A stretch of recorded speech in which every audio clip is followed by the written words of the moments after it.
Greetings, everyone. Retail sales of vehicles in the country continues to disappoint, with total vehicle retails for the month of December 2021 falling by 16% on a year-to-year basis. Even when compared to two prior years, in December 2019, for example, which was regular pre-COVID month, overall retail saw a fall by 6%.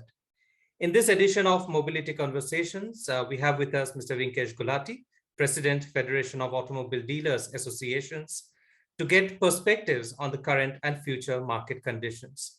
Mr. Gulati, wish you a very happy new year. Thank you, Dipanshu, and same to you and all the viewers who are listening or seeing us on the Mobility Outlook. Yeah. Thank you. So the market situation continues to be extremely challenging, and the December data isn't very encouraging either.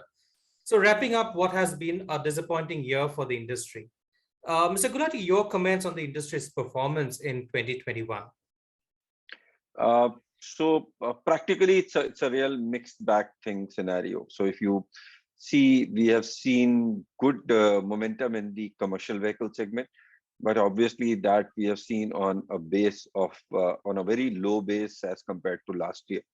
But still, and to be very frank, commercial vehicle when MNHCVs grows, it's normally related to that the economy is also stronger and growing. But here it's a double situation. So we are seeing good commercial vehicle growth, but on the other hand, the base of India, which is the rural India or the lower middle class people, which gives the effect to the two-wheeler market, is opposite. So we are seeing a degrowth in two-wheeler, and it's now a consistent degrowth for the past around 1.5 years, which is very worrisome, because if you talk of India is the biggest two-wheeler manufacturer in the world, and if for two consecutive years or more, just to the year, it's falling regularly, it doesn't give the right picture of how the Indian economy is going by.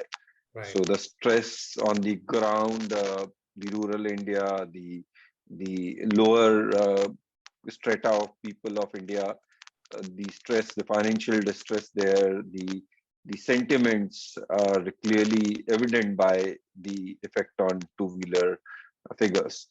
On the other hand, one good thing is that three-wheelers, we are seeing good churn of electric vehicle and three-wheelers. So three-wheelers have already reached around half. So it's around 45% of the three-wheeler sale is now electric. This is a good thing.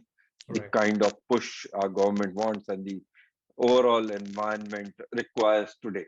So that's another one good thing what we have seen happening this year. But one more, I'll not say issue, because the issue is more towards the supply of passenger vehicle than the demand.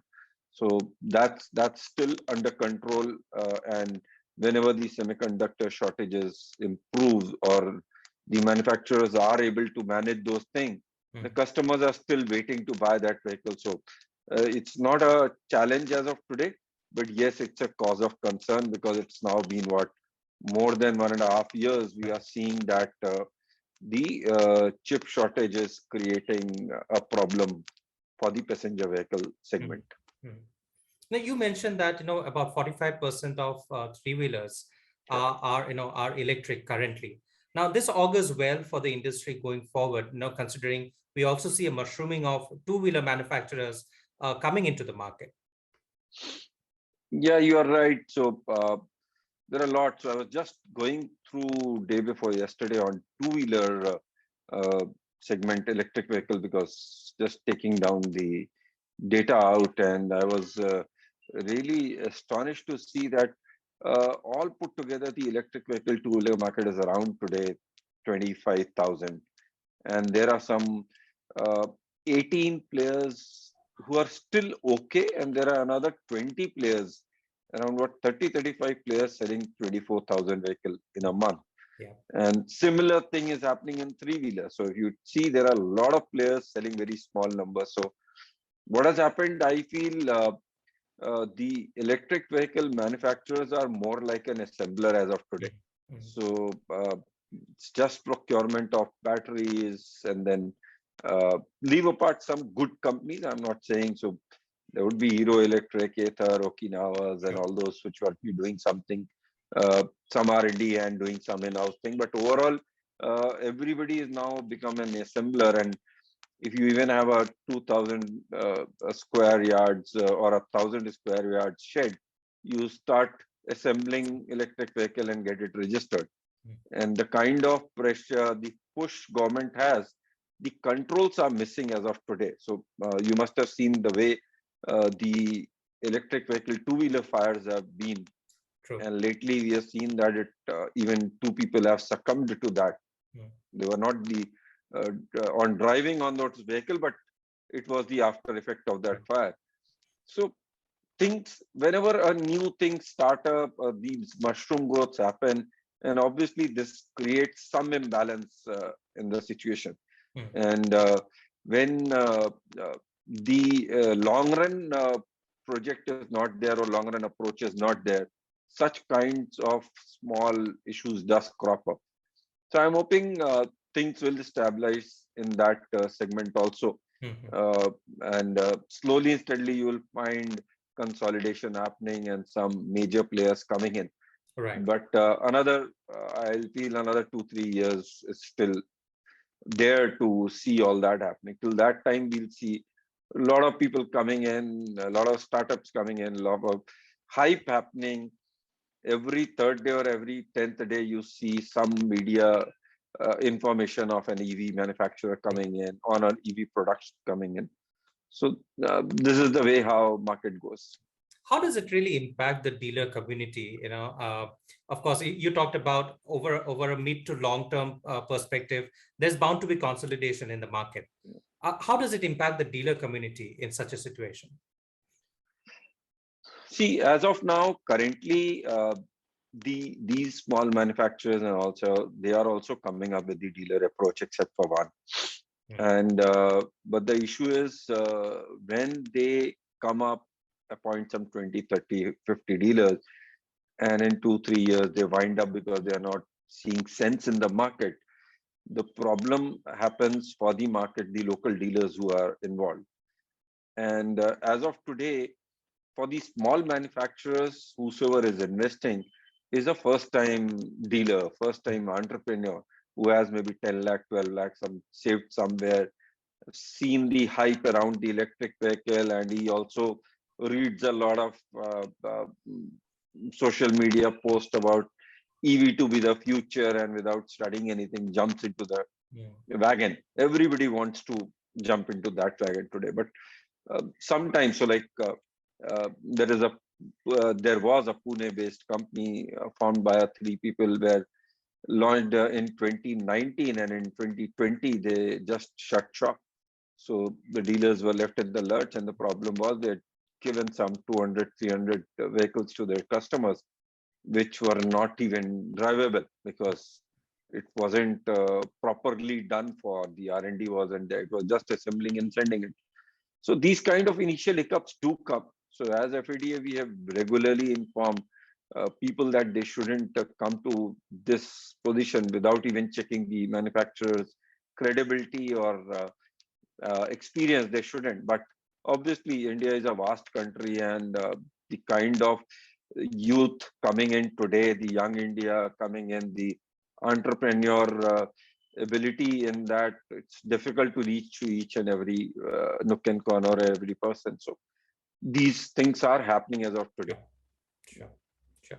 In an otherwise gloomy or let's say underperforming year, what were some of the positives for the dealer community that you think will sort of help them in the coming years? So the biggest thing what we have learned from COVID, so it's now not just 1 year, it's now more than a year, Right. is that we are not a seven-star hotel or a Taj Mahal. So we know how we can run our shop efficiently and economically also. So it can't be treated that everybody who comes in for in a dealership should have a cafe coffee days counter there, or a barista counter there, something like it. So they should be treated as a normal showroom where whatever you need, it's good hygiene, good quality, but not those extravaganzas. So the way OEMs have pushed the dealers to be to match a 7-star hotel has actually hurt the dealer more than the OEMs. Mm. And in turn, in long run, it hurts the OEM. But the problem is the manager or the RSM or the ZM who decides on all this. He has promoted or actually shifted the brand, so he doesn't bother what nuisance he has created during his such initiation. So overall, now we have learned that these things are important, but we can easily do it efficiently. The customer wants a clean, hygienic place and a good courtesy from us, not the Starbucks coffee and all that. And so he's come there for not an entertainment, but to buy a vehicle. And if Sure. we are able to sell the vehicle in an efficient way, he'll be more happy and more delighted than with the coffees and the snacks there. So overall, for the past more than 1 year, we have learned how to control our expenses. So same number of vehicle can be sold by 30% less expense, and that has happened. So somewhere government has helped us when they shifted to 50% manpower, 33% manpower. So originally we couldn't have expected that we could run a dealership with 50% manpower, because it's not one post has 4 or 5 people. So if we have around 25 posts in a dealership, there would be only 4 or 5 posts where there's multiple manpower. Rest those are one person, one post job. But we now have understood how we can multitask things. Our team is also supportive. They have also understood, and overall the costs have come down with the same number of sale happening. Mm. The customers have accepted that. No doubt physical is a must, but even a lot of things can be done digitally without going there. A WhatsApp video call, or lately, most of the manufacturers, most of the dealers have moved out of the print leaflet. Mm. So obviously that's a cost saving, but bigger, it's an environment saving also. Mm. Sure. So these things have come up great. And even when these the numbers which are going down today, the day when they are back to their normal, that will be the biggest benefit, because then our earnings will be more and our profitability will increase at that time. Sure. As efficiencies improve, Mr. Gulati, do you see certain changes in the business models within the retail sector? See, as of today, there are one or two disruptions happening. Mhm. Obviously, Mercedes has come up with a retail of future model, Right. and they have been successful somewhere 2 or 3 countries abroad, India also. And since October, they have launched it in India, and it's still doing great as of today. Mhm. The dealers are also happy, the customers are also happy. The transparency is increased as compared to before.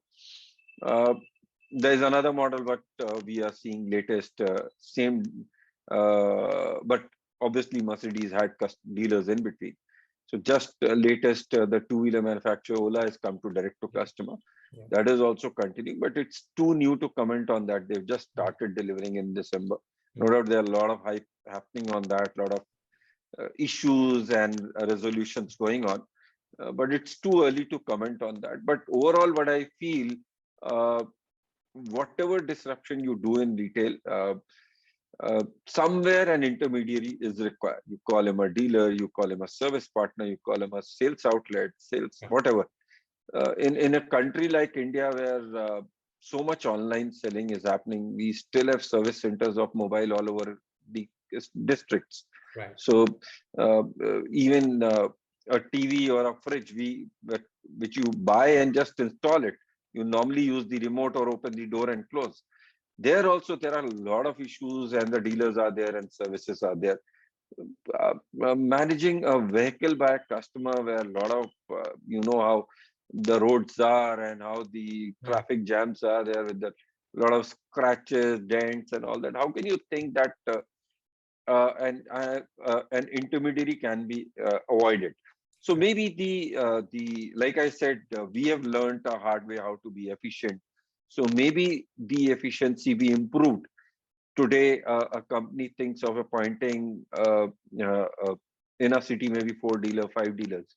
Obviously, these are not efficiencies. If you Mm. appoint 5 dealers, obviously you are some of the posts you are creating 5 times, which can be done by one. One. So back end posts and all those things. But and then you do competition where the even at the end customer, no doubt the first instance customer thinks that he has earned what the benefit because of the discount, but in the long run is the net issue because the competition always it's always not healthy when Sure. a competition goes to a very bad level.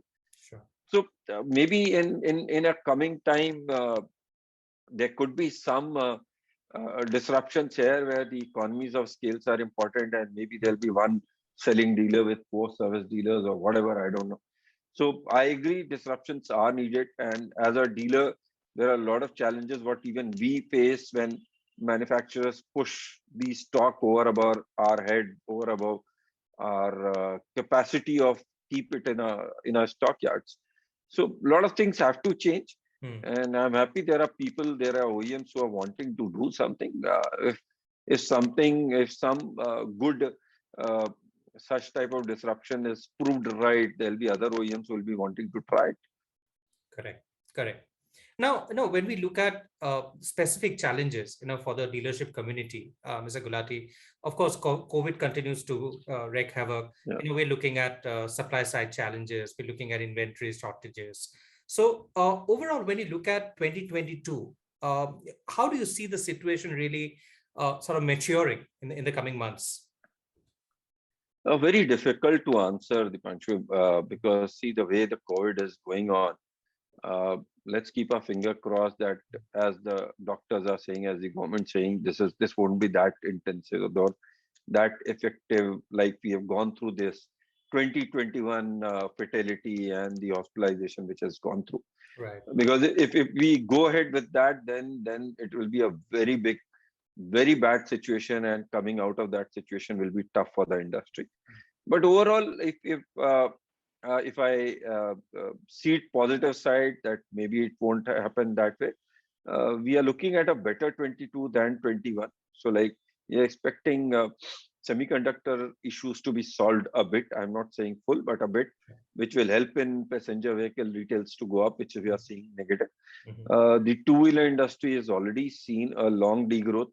Obviously, I'm not positive on the growth. The challenges will continue, Mm-hmm. but hopefully, at least it will not go below what 21 we are seeing.